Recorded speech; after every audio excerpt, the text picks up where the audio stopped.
Very good morning to all students. We are discussing about environmental management. In that, we are already discussed about what are the weathers, what is the climatic condition. Okay. Now we are moving towards the solid waste management. Our next point of syllabus is solid waste management.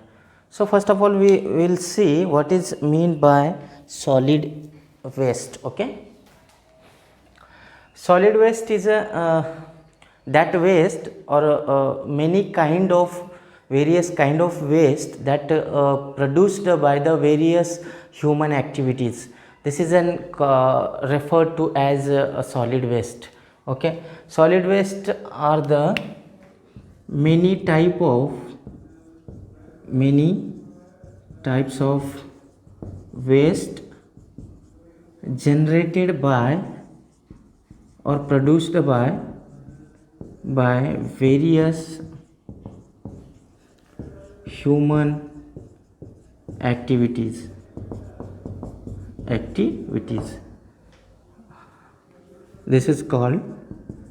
This waste is called solid waste.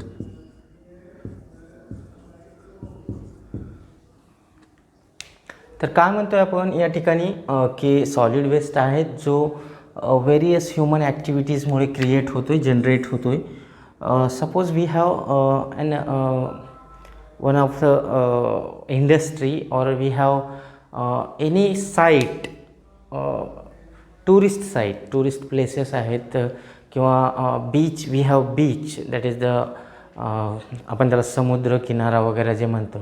अशा ठिकाणी जर बघितलं आपण समुद्राच्या किनाऱ्या, तर त्या ठिकाणी काय होतं की बऱ्याचशा ह्युमन ॲक्टिव्हिटीज ज्यामुळे जे पिकनिकला आलेली लोक असतात किंवा जे चाइल्ड्स असतात तिथं काहीतरी पदार्थ घेतील खायच्या आणि त्या पदार्थ तिथंच टाकून दिल्या जातात. म्हणजे त्याच्या ज्या कॅरी बॅग्स वगैरे जे आणण्यासाठी मटेरियल वाहून आणण्यासाठी ते घेतलेले जातात त्या तिथंच फेकून दिल्या जातात.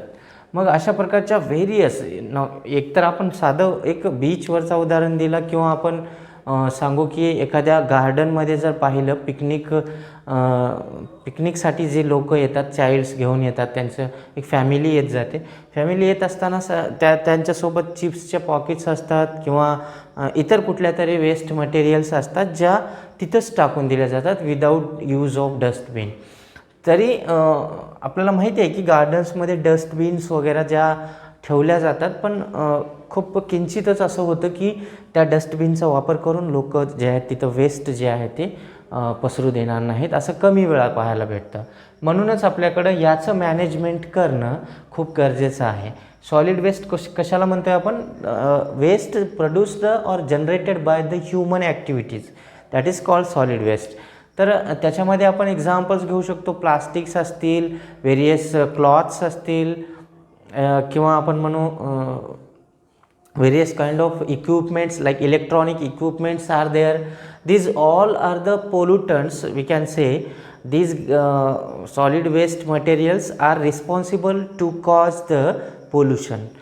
So here we has to manage this type of waste. How can we manage?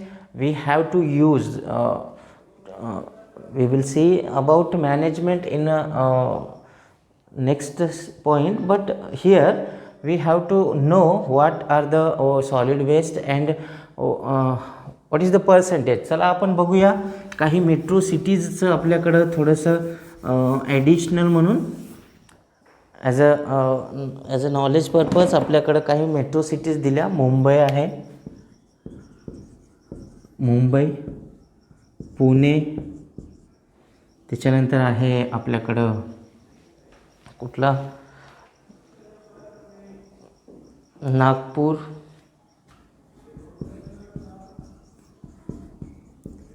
Okay. आता या सिटीजमध्ये ह्या मेट्रो सिटीज आहेत, मोठमोठ्या सिटीज आहेत. याच्यामध्ये बघा हे जे सॉलिड वेस्ट क्रिएट होतो, तिथे जनरेट होतो, याचा अमाऊंट किती असतो बघा. ते अप्रॉक्सिमेट दिलेला आहे आणि तो म्हणजे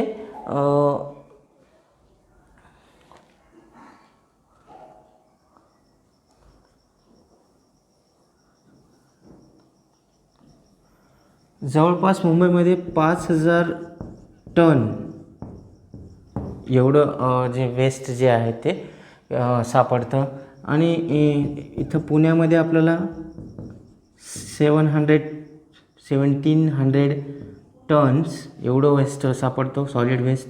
आणि नागपूर सिटीमध्ये जर पाहिलं तर इतकं आपल्याला वेस्ट सापडतो. म्हणजे अशा ह्या मेट्रो सिटीजमध्ये, या मोठ्या मोठ्या सिटीजमध्ये एवढं मोठं साठा आहे या सॉलिड वेस्टचा. मग या सॉलिड वेस्टचा परिणाम कुठं होतो? I think we have date that is we have one date is there.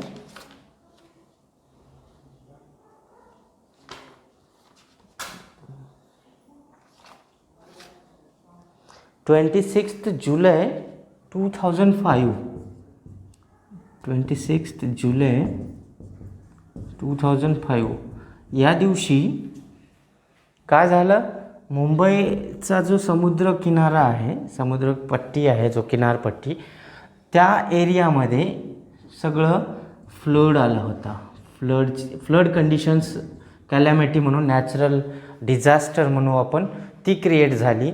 आणि त्या क्रिएशनमध्ये एक कारण होतं. सगळ्यात महत्त्वाचं कारण म्हणजे तिथल्या पाण्यामध्ये, समुद्रामध्ये, किनारपट्टीवरून सगळाचा सगळा पार्ट जो होता तो सॉलिड वेस्टने भरलेला होता. आणि जेव्हा हे फ्लूड आलं, जेव्हा एक प्रकारचं पूर परिस्थिती निर्माण झाली, तेव्हा ते सगळंच्या सगळं सॉलिड मुंबई सिटीमध्ये येऊन पडलं. म्हणजे अशा प्रकारच्या कॅलॅमिटीज ज्या आहेत, ज्या नैसर्गिक आपत्ती म्हणू त्याला, त्या क्रिएट होतात due to like this waste throw out into the water. म्हणजे हे समुद्रामध्ये फेकणं, जे समुद्रकिनारे आहेत त्यांना जर वाटलं की आपण हे समुद्रात फेकून दिलं तर तिथं राहील काय, की आपल्याला याचा परिणाम जाणवणं, त्याच्यामध्ये असणाऱ्या जो लाईव्ह स्टॉक आहे, तिथं जे सजीव असतात त्यांना परिणाम होतोच, सोबतच त्याचा परिणाम आपल्यावरती देखील होतो. त्या पाण्या थ्रू आपल्याकडं व्हेरियस डिसीजेस पसरतात आणि ते फायनली ह्या फ्लडसारख्या किंवा सुनामी सारख्या काही नॅचरल डिझास्टर्स ज्या आहेत त्या येऊन आपल्याकडेच उलट आपल्याला त्याचं नुकसान होत असतो. तर हे काही डाटा होता जो कलेक्ट केलेला आहे. आणि त्याच्यामध्ये आपल्याला असं दिसून येतो आहे की मुंबईसारख्या सिटीमध्ये, म्हणजे मोठं शहर आहे, तर तिथं आपल्याला जवळपास 5,000 टन इतकं गार्बेज दरवर्षी काढलं जाताना दिसत आहे. ओके, तर आपण जर बघितलं याच्यानंतर इथं 2 डायग्राम्स दाखवलेले आहेत, एक ए आणि बी. या 2 डायग्राम्समध्ये, या पिक्चर्समध्ये आपल्याला काय समजतं आहे? ओके, ते काय समजतं की एक डायग्राम ए जी आहे, पिक्चर ए कशी आहे, एकदम क्लीन आहे. आणि पिक्चर 2 जी आहे, म्हणजे बी जी आहे, ती कशी आहे, पिक्चर 2 जी आहे ती कशी क्लीन आहे. आणि फर्स्ट ए जी आहे ती field with solid waste or we can say garbage म्हणू. ओके, सो अशा प्रकारचं जे वेस्ट आहे तिथं दिसतंय. मग आपल्याला कोणता एन्व्हायरमेंट चांगला वाटतो? का ए वाला चांगला वाटेल का बी वाला? तर त्या चित्रामध्ये बघितल्यानंतर सगळ्यांना वाटतो की आपल्याला बी चांगला वाटतोय. का बी चांगला वाटतो? कारण तिथं स्वच्छ वातावरण आहे, त्या ठिकाणी कुठल्याच प्रकारचे घाण नाही आणि सोबतच कोणते मायक्रोब्स तिथं ग्रो होत नाहीत किंवा तिथं तुम्हाला बिमार पडण्याचे चान्सेस, तिथली हवा जी आहे ती पोल्युटेड नाही, आपण असं म्हणतो आहे. ओके, तर मग आपल्याला कोणता एन्व्हायरमेंट पाहिजे? बी पाहिजे. तर त्यासाठी आपल्याला पहिल्यांदा जाणून घ्यायचं की वेस्ट कोणत्या कोणत्या असतात आणि आपण त्या कुठल्या कुठल्या ॲक्टिव्हिटीज थ्रू क्रिएट करतो आहे. ओके, तर त्यासाठी आपल्याला एक टेबल दिलेला आहे. त्याच्यामध्ये सर्वप्रथम दिलं, फर्स्ट जो वेस्ट असतो डोमेस्टिक वेस्ट. आता डोमेस्टिक म्हटल्यानंतर घरगुती कचरा आपण म्हणू शकतो, घरगुती वेस्ट म्हणू आपण, जे घरातून उत्पन्न होतोय. म्हणजे त्यामध्ये काय काय असेल?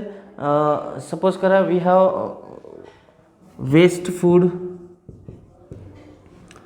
आपण म्हणू पेपर्स, वेस्ट फूड. ओके, जे उरलेलं अन्न असेल किंवा खराब झालं असेल, स्पॉइल्ड फूड म्हणू, वेस्ट फूड असेल, पेपर्स असतील. Okay, papers. त्याच्यानंतर अजून घरात काय निघतं, क्लॉथ्स असतात, जुन्या वगैरे कपडे असतील काहीतरी. याच्यानंतर काय असतं घरामध्ये, काय निघतं, आपल्याकडं व्हेजिटेबल्सच्या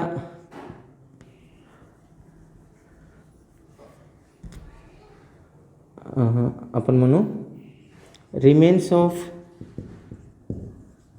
व्हेजिटेबल्स. जर आपण एखादी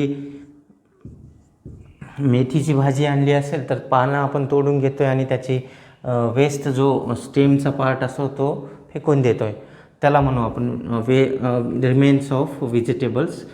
अँड स्किन ऑफ फ्रूट्स. बऱ्याच वेळा फ्रूट्स ज्या आहेत त्या आपण स्किन काढून खातो आहे, तर त्या स्किन्स देखील ज्या असतात त्या होतात. आता याच्यासोबत आणखीन काय होतं, अजून एक प्रकारचा वेस्ट क्रिएट होतो आपल्याकडं, तो म्हणजे प्लास्टिक्स. ओके, प्लास्टिक बॅग वगैरे जे वापरतो आपण त्या. त्याच्यानंतर काय असतात, ग्लास असतात, काच वगैरे, आणि काही आपण म्हणू त्याला मेटल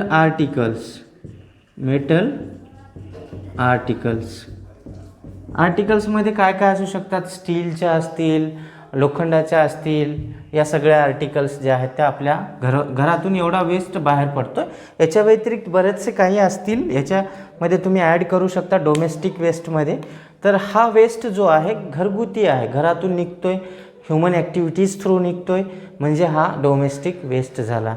आता याच्यानंतर जो वेस्ट आहे, आता बघा आपल्याला हे बघायचं आहे की यामध्ये कोणता वेस्ट जो आहे बायोडिग्रेडेबल आहे आणि दुसरा नॉन बायोडिग्रेडेबल.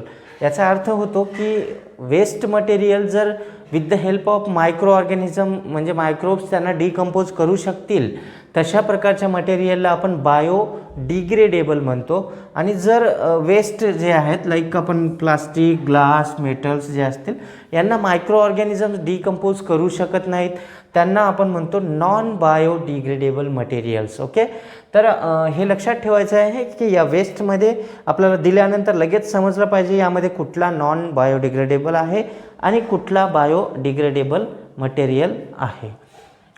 याच्यानंतर industrial waste.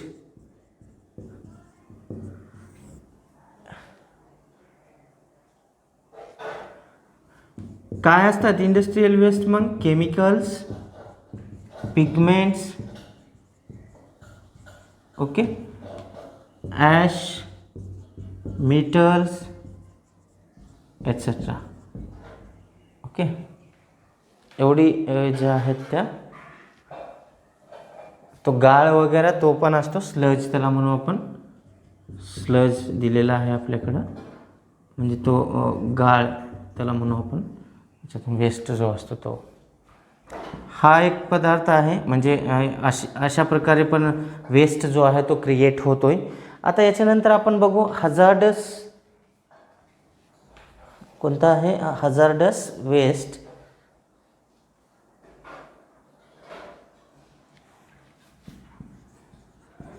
Hazardous waste. Okay, hazardous waste नावातच आहे, खूप हार्मफुल आहे तो, घातक वेस्ट पदार्थ म्हणू आपण, वेस्ट मटेरियल्स. ह्याच्यामध्ये काय असतात, मग आपल्याकडं आहेत इंडस्ट्रियल वेस्ट,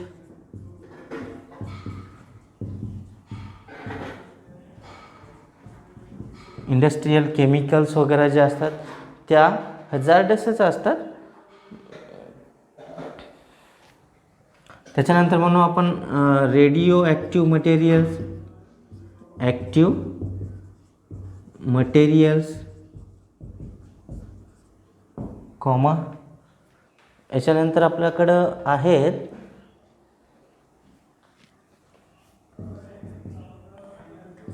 एक्सप्लोजिव्ह मटेरियल्स जे स्फोट वगैरे केले जातात, आपण जे आता दिवाळीला आपण फटाके वगैरे आणतोय त्या हजार्डस वेस्ट आहेत. त्याच्यामध्ये जे की त्याच्यातून जो स्मोक निघतो त्याच्यातून बऱ्याचशा मेटल्स बाहेर पडतात, ते मेटल्स म्हणण्यापेक्षा आपण पोल्युटन्स बाहेर पडतात आणि काही रॅडिएशन्स प्रोड्यूस करणारे पण असतात जे ॲटॉमिक बॉम्ब्स असतात. त्या प्रोडक्शन करताना इंडस्ट्रीज ज्या असतील तिथं त्या वेस्ट जो आहे तो क्रिएट केला जातो आणि त्याचा आपल्याला परिणाम जो आहे तो जाणवेल आणि त्याच्यामुळं पोल्युशन होण्याच्या चान्सेस जे असतात जास्त वाढलेल्या असतात. ओके, याच्या व्यतिरिक्त काही इन्फेक्शियस मटेरियल्स देखील आपल्याला हजार्डस वेस्टमध्ये घेता येतो. याच्यानंतर आपण बघूया की पुढचा जो वेस्ट आहे तो कुठल्या टाईपचा असू शकतो. पुढचा वेस्ट म्हणजे त्यामध्ये येईल आपला शेतीचा, म्हणजे फोर्थ असेल, 1 2 3 4th. ओके, फार्म वेस्ट और we can say garden waste. Garden waste असं नाही की शेतामध्ये कचरा निघत नाही, खूप कचरा निघतोय, पण तो बायोडिग्रेडेबल असतो. आपल्याला हे समजलं पाहिजे. हा वेस्ट देखील जर मॅनेज व्यवस्थित केलं, याचा प्रॉपर मॅनेजमेंट केला तर आपल्याला त्याचा फायदा होईल. कसा ते पाहूया. फार्म वेस्ट म्हटल्यानंतर शेतातील वेस्ट आणि गार्डन वेस्ट. तुम्हाला माहिती आहे जिथं गार्डनचं क्रिएशन केलं, कन्स्ट्रक्ट केलं जातात त्या ठिकाणी आपल्याला पाहायला भेटेल की झाडं वगैरे, ऑर्नामेंटल प्लांट्स, तिथं ग्रासेस वगैरे लावतात आणि कटिंग केली जाते त्यांची. त्याच्यामुळं काही बराचसा वेस्ट क्रिएट होतो, लाईक लीव्ज. ओके, त्यांची पानं, फ्लावर्स असतील, स्टेम्स असतील. ओके, ह्याच्यानंतर आपण रिमेनिंग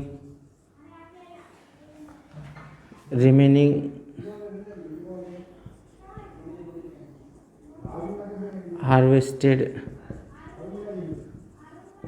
क्रॉप्स. ओके, तर या काही आहेत. त्याच्यानंतर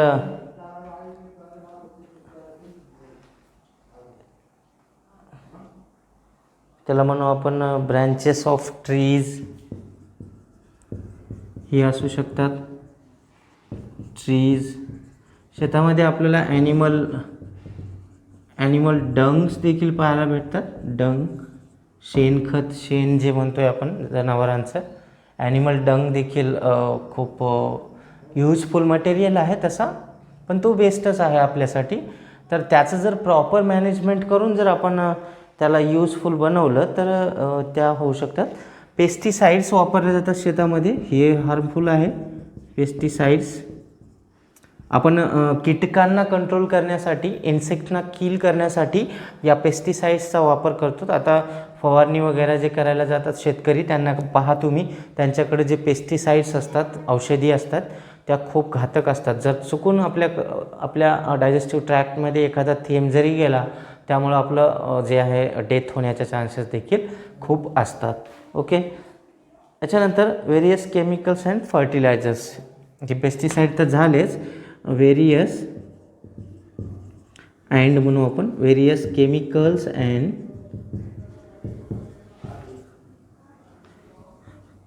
इथला अँड काढू, various chemicals and fertilizers. Okay, fertilizers म्हणजे जे आपण क्रॉप व्हरायटीजसाठी युरिया वगैरे जे खत वापरतो ॲज अ फर्टिलायझर म्हणून, त्या देखील आपल्याला ज्या आहेत त्या हार्मफुल वेस्ट किंवा वेस्ट प्रोड्यूस करण्यामध्ये युजफुल आहेत. तर या वेस्ट कशा आहेत, या सगळ्या वेस्ट बघा तुम्ही, याच्यामध्ये काही केमिकल्स जर सोडलं, हजार्डस असतात, एवढ्याच सोडलं, बाकीच्या ज्या leaves, flowers, stems, remains of crop, harvested क्रॉपचं, म्हणजे सोयाबीन घेतला, सोयाबीन काढल्यानंतर जी काही उरतं कचरा, दॅट इज कॉल्ड आपण म्हणू remaining of harvested crop. Remaining of harvested crops. Branches असतील, ट्रीज, एखादा झाड तुटला असेल वाऱ्याने वगैरे, त्याच्या ब्रँचेस. ॲनिमल डंग, शेण आहे आपल्याकडं. या पेस्टिसाइड्स, या इथंवर तरी ॲनिमल डंगपर्यंत यांचं जर प्रॉपर मॅनेजमेंट, बायोगॅस जनरेशन तुम्ही प्लांट पाहिला असेल, बायोगॅस प्रोडक्शन कुठंतरी पाहिला असेल, कोणाकडे तरी असेलच. त्याच्यामध्ये वेस्ट टाकून तिथून फ्यूल प्रोड्यूस केला जातो. फ्यूल जो नॅचरल गॅस म्हणतो, मिथेन आपण, तो प्रोड्यूस केला जातो याच्या थ्रू आणि याला ॲज अ फ्यूल म्हणून वापरलं जातं. दुसरी गोष्ट म्हणजे या सगळ्यांचं जेव्हा डिकम्पोजिशन होतं ॲज अ फर्टिलायझर म्हणून आपण त्याचा उपयोग करू शकतो. आपल्या क्रॉपची फर्टिलिटी म्हणजे आपल्या सॉईलची फर्टिलिटी वाढवली तर क्रॉप यील्ड देखील वाढवू शकतो, म्हणजे क्रॉपचं प्रोडक्शन जास्त होईल. इलेक्ट्रॉनिक वेस्ट आहेत आपल्याकडं. याच्यानंतर इलेक्ट्रॉनिक वेस्ट. इलेक्ट्रॉनिक वेस्ट म्हणजे कुठल्या कुठल्या आपण म्हणू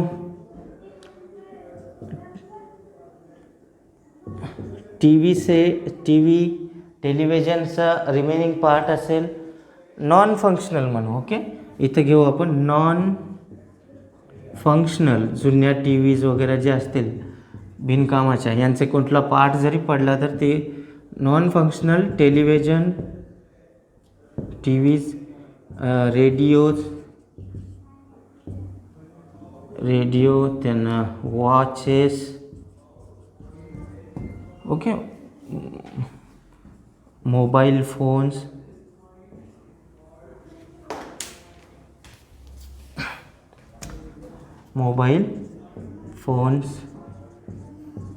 ओके. याच्यानंतर काय येऊ शकतं त्याच्यामध्ये,